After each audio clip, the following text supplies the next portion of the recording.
Hello friends, இந்த வீடியோவில் வந்து செட்டிநாட்டு மசாலா தூள் எப்படி செய்கிறதுன்னு தான் ஃப்ரெண்ட்ஸ் பார்க்க போகிறோம். இது வந்து ரொம்ப ரொம்ப ஸ்பெஷலான தூள். இது வந்து எல்லா வகையான குழம்பு, கிரேவி எல்லாத்துக்குமே நீங்கள் இந்த ஒரு தூளே பயன்படுத்தலாம், சாம்பாரை ரசத்தையும் தவிர. வாங்க எப்படி செய்கிறதுன்னு பார்க்கலாம். நான் வந்து 1 கிலோ மல்லி எடுத்திருக்கேங்க. 1 கிலோக்குள்ளே மற்ற ப்ராடக்ட்ஸ் நிறைய சேர்க்க போகிறேன் கொஞ்சம் கொஞ்சமாக. இந்த ப்ராடக்ட்ஸ் எல்லாம் வந்து நீங்கள் மல்லி எடுக்கிறதுக்கு தக்கன உள்ள குவான்டிட்டி தான் எடுக்கணும். நீங்கள் கூட மல்லி எடுத்திங்கன்னா நான் சொல்கிற குவான்டிட்டியில் கொஞ்சம் கூட சேர்த்துக்கங்க, கம்மி எடுத்திங்கன்னா கம்மியாக சேர்த்துக்கங்க. நான் சொல்கிற குவான்டிட்டியை வச்சு கூடவோ குறையவோ நீங்கள் மல்லி எடுக்கிறத வச்சு டிசைட் பண்ணிக்கோங்க. நான் 1 கிலோ மல்லிக்கு பார்த்தீங்கன்னா 100 கிராம் அளவுக்கு கட்டி மஞ்சள் எடுத்திருக்கேங்க.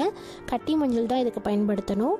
அதுக்கடுத்து பார்த்தீங்கன்னா புழுங்கல் அரிசி ஒரு 200 கிராம் அளவுக்கு எடுத்துக்கோங்க. மற்ற அரிசிலாம் யூஸ் பண்ணக்கூடாது.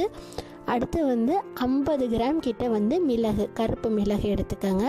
இதுதான் நமக்கு ஒரு நல்ல ரிச் டேஸ்ட் கொடுக்கும். அடுத்து பார்த்தீங்கன்னா சோம்பு வந்து ஒரு 100 கிராம் அளவுக்கு எடுத்து வச்சுக்கோங்க. சோம்பு தான் இதுக்கு ஒரு முக்கியமான இன்க்ரீடியண்ட்டே. அடுத்து வந்து சீரகம் வந்து சோம்பை விட ஒரு 100 கிராம் அதிகமாக இருக்கணும். மொத்தமாக 200 கிராம் அளவுக்கு சீரகம் எடுத்துக்கோங்க. அதுக்கடுத்து நான் என்ன ப்ராடக்ட் எடுத்து வச்சுருக்கேன்னு பார்த்தீங்கன்னா கடலைப்பருப்பு பார்த்தீங்கன்னா ஒரு 100 கிராம் அளவுக்கு கடலைப்பருப்பும் எடுத்து வச்சுக்கோங்க. அப்புறம் ஆல்ரெடி நான் கட்டி மஞ்சள் சொல்லிட்டேன், அது ஒரு 100 கிராம் அளவுக்கு தான் கட்டி மஞ்சள் எடுத்துக்கணும். ஃபைனலாக பார்த்தீங்கன்னா பொட்டுக்கடலையும் பார்த்தீங்கன்னா ஒரு 200 கிராம் அளவுக்கு எடுத்து வச்சுக்கோங்க. இதுதான் நம்மளோட கிரேவிக்கே திக்னஸ் கொடுக்கறது. ஸோ அதுவும் ஒரு 200 கிராம் அளவுக்கு எடுத்து வச்சுக்கோங்க.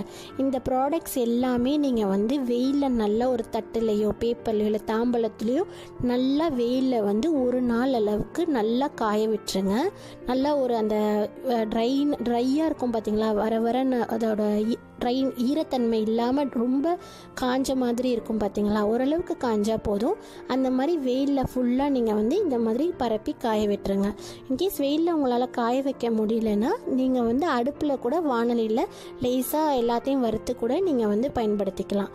இந்த மாதிரி காய வச்சு அரைச்சாதான் இந்த மசாலா தூளுக்கு ரொம்ப ரொம்ப ரொம்ப டேஸ்ட்டாக வரும். இது மசாலா தூள் வந்து செட்டிநாட்டில் இப்படி தான் வந்து மொத்தமாக காய வச்சு அரைப்பாங்க.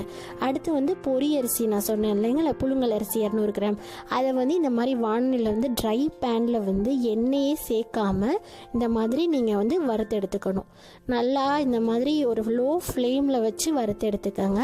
நான் இதோட எந்த கலரில் பார்த்தீங்கன்னா, இப்போ நான் ஃபஸ்ட்டு ஒயிட்டில் போட்டேன், பார்த்தீங்கன்னா ஓரளவுக்கு லைட் ப்ரௌனில் வந்திருக்கு. இந்த ஸ்டேஜில் தான் நீங்கள் வந்து இதை ஆஃப் பண்ணிக்கணும். இது வந்து சாப்பிடும் போது நமக்கு கொஞ்சம் மொறுன்னு வரும். அந்த மாதிரி உள்ள ஒரு பக்குவத்தில் இந்த பொரி அரிசியை நீங்கள் வந்து ஃப்ரை பண்ணி எடுத்து வச்சுக்கோங்க. ஸோ இதையும் எடுத்து வச்சாச்சு. இப்போ நான் எல்லா இன்க்ரீடியன்ஸையும் வந்து மசாலா டப்பாவில் வந்து போட்டு மிக்ஸ் பண்ணி இப்போ மிஷினில் அரைக்க போகிறேன்.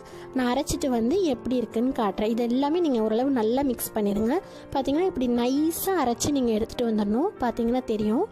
இப்போ இதை அரைச்சிட்டு வந்தோன்னா அதோட மசாலா தூள் வந்து பார்த்திங்கன்னா கொஞ்சம் சூடாக இருக்கும். ஸோ இந்த மாதிரி தாம்பலத்துலேயோ இல்லை ஏதாச்சும் ஒரு பேப்பர்லேயோ நல்லா விரித்து இந்த சூடு நல்லா காய விட்டுருங்க. நல்லா காய வச்சா மட்டும்தான் வந்து உங்களுக்கு வந்து நல்லா ரொம்ப நாள் ஸ்டோர் பண்ணுற அளவுக்கு நல்லாயிருக்கும். இன்கேஸ் வந்து நீங்கள் வந்து காய வைக்கலைன்னா அது சீக்கிரமே கெட்டு போக வாய்ப்பு இருக்குது. நீங்கள் இந்த மசாலாக்கு ஏன் மிளகா மட்டும் சேர்க்க மாட்டாங்கன்னா, ஒவ்வொரு குழம்புக்கு வந்து காரம் கூடவோ குறையவோ நம்ம சேர்ப்போம். அதனால மட்டும் அவங்க மிளகா மட்டும் சேர்த்து அரைக்கவே மாட்டாங்க. அவ்வளோதான் ஃப்ரெண்ட்ஸ். ஈஸியான இந்த செட்டிநாட்டு மல்லித்தூள் உங்களுக்கு ரொம்ப யூஸ்ஃபுல்லாக இருக்கும்னு நினைக்கிறேன். வீடியோ பிடிச்சிருந்துச்சுன்னா மறக்காமல் கர்லி சமையலை சப்ஸ்கிரைப் பண்ணுங்கள், லைக் பண்ணுங்கள், ஷேர் பண்ணுங்கள். Bye friends.